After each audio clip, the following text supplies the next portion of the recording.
Good afternoon and welcome back to the homestead. So today we're going to try our hand at some dust collection on the miter saw. You've seen the miter saw in the workbench, miter saw video. But what we've done is we've picked up a fairly inexpensive shop vac, and then we've picked up this switch box by iVac that automates the shop vac. So the way this works is anytime it senses a current draw on the receptacle the miter box is plugged into, it powers another receptacle and turns on the shop vac. So we've got our shop vac ready. We've got underneath our miter saw cleaned off. We have our shop vac hose, and we're going to go ahead and drill a hole in the bench to get the shop vac hose down through. We're going to temporarily hook this up to the miter saw, and we'll show you that as we go.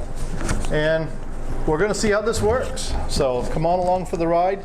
Let's get a hole saw, let's get set up, and let's see what we can do here.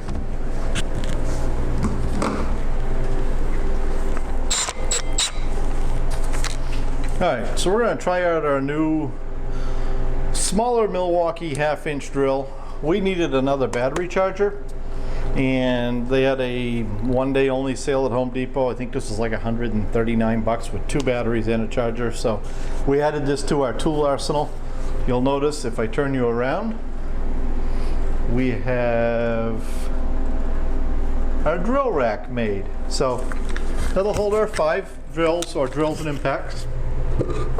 Got a place to throw our skill saw up there. Our battery chargers are behind you. So let's go drill a hole. The size of the hole really doesn't matter in this case, as long as it's bigger than the hose. It ought to be big enough for the cord too.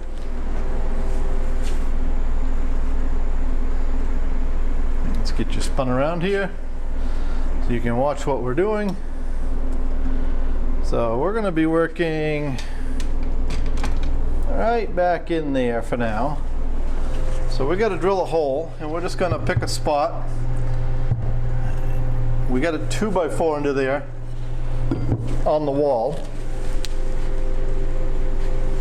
and the other 2x4 is out of the way. So we're going to come out about 2 inches and over about 2 inches.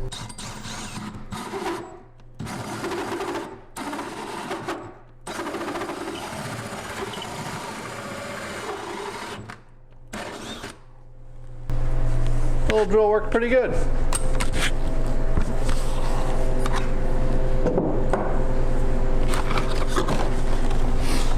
Now we sort of need to figure out this switch. I hope you're seeing me okay with that window there. I have a solution for that. Let's try this.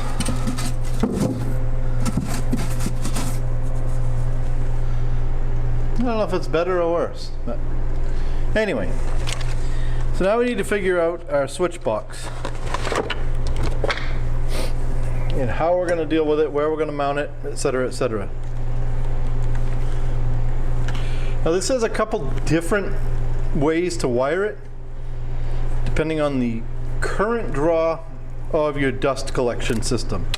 In our case it's pretty small, so they're actually showing plugging this right back into itself like that, and then this gets plugged into the outlet, miter saw here, and vacuum here.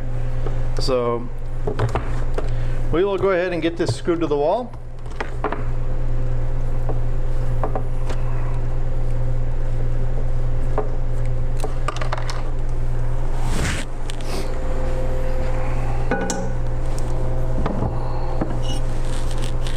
I think we'll go right there, right above the receptacle. That's out of the way. So now we need a drill and some screws.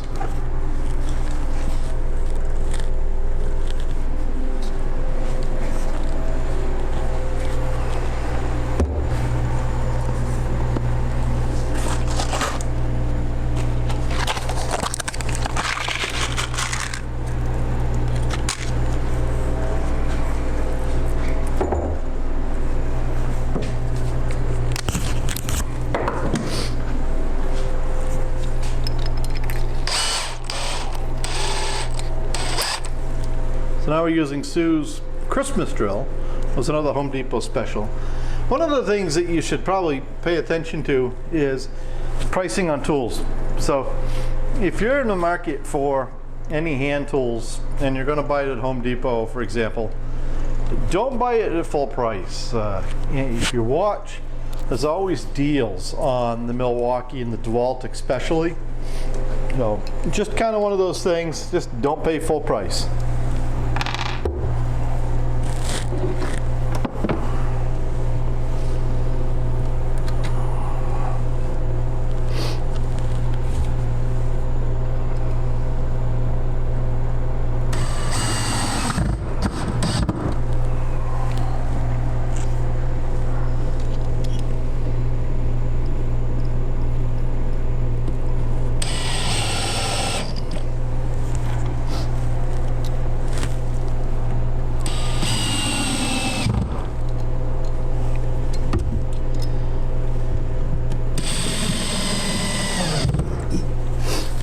Okay, we'll put this drill back.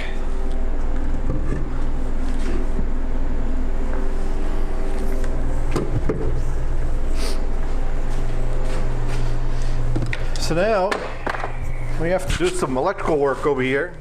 Yeah, not really electrical work. We just have to do some plugging and unplugging.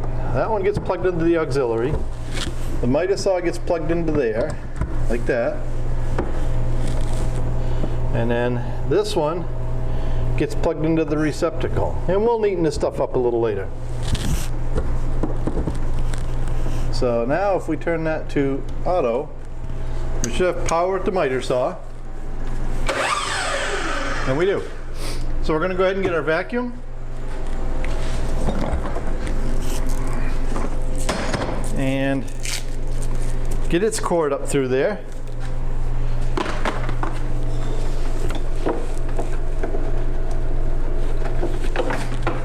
And it wants to plug into the vacuum port, just like so. And now in theory, the vacuum on, when I pull the trigger on this, the vacuum should start.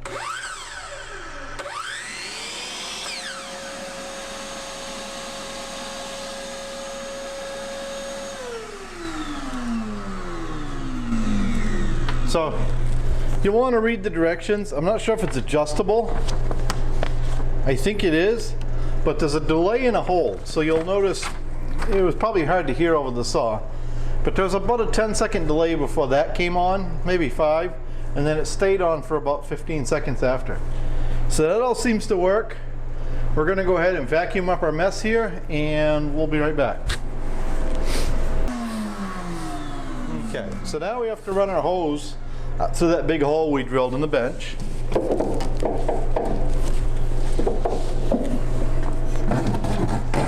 And in our case, we're not going to deface this hose just yet.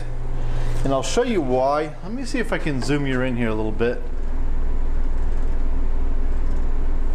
There you go. I think you can see that pretty good. This actually fits pretty good right there. It's actually pretty snug. So if it works well, we'll end up cutting this off and just grinding these ribs off enough that that actually sticks in there really well. But for now, we're just going to do that, and we're going to give it a try. We're going to make a cut with it to see. We're going to make a cut with it to see just how much sawdust it does collect and how much it doesn't.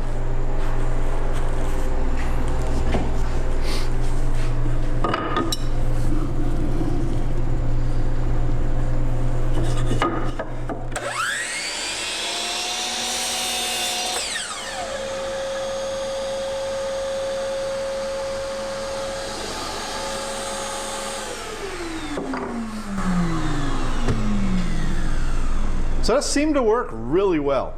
So I think what we're going to do is tidy things up. We're going to look at this miter saw real well to see how best to make that connection right there, because that's not a good long-term solution. But there is a, I do believe, just a little bit of work here for grinder, and I can make that fit in there really tight. Or maybe some kind of clamp. I haven't really looked to see what's available online.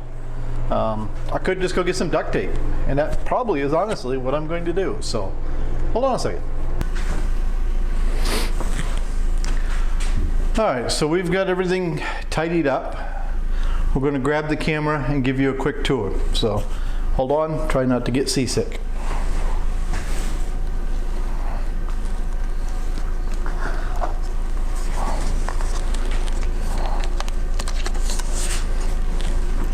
All right, so we've got our IVAC switch box. We've got it set to auto. Okay, you can set it to manually on to turn the vacuum on if you want it just on. Or you can put it in the middle to off and the vacuum won't come on at all. Or you leave it over there in auto and the vacuum will come on anytime the miter saw is used. So miter saw is there. We're going to come up with something here, probably something like that. We'll probably clamp that up like that to give it some extra room. And you'll notice, maybe you can see it, does that help? You'll notice that we did go get our duct tape.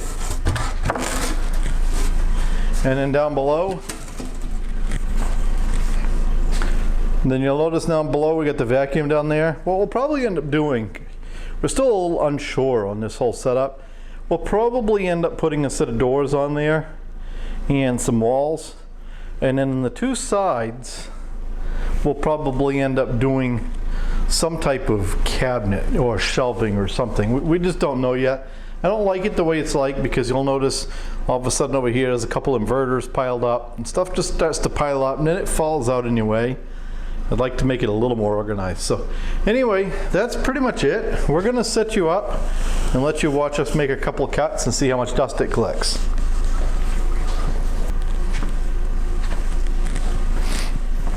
All right, so here's a piece of nice spalted birch. We'll make a cut on that. The one thing, I have to look at the hold and the delay on this because it takes a while. It's probably a good solid 5 seconds. So don't just fire the saw up and make a cut. Wait to hear the shop vac turn on.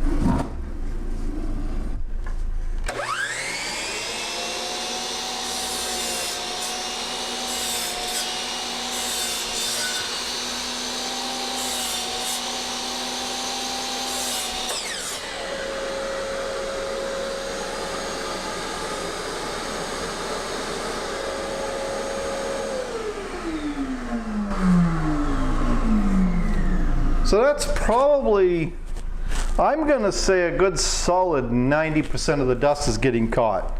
There is some, as you probably saw, that misses this little chute, but it's very, very little. So what we'll end up doing when we get our main dust collector put in is we'll put a port, a big port under here for the main dust collector as well. So if we're doing a lot of work, we can open that blast gate and pull everything down in there. But for those of you that have a wood shop and you have it set up, you'll probably know what I mean. For the most part, unless somehow everything's automated, it's really a pain to turn the dust collector on to make 1 or 2 cuts on the miter saw. But the miter saw for 1 or 2 cuts just makes so much dust. So this is going to be a really welcome addition. So thanks for coming along and enjoying the little project with us this afternoon. It's snowing outside, supposed to get 3 to 4 inches of snow, I guess. So it's a really good evening to play out in the wood shop and get a couple things done. So I think we're gonna go find Sue and see if we can't put another load of something in the freeze dryer and probably show that on video as well. So thanks for watching. Don't forget to like and subscribe.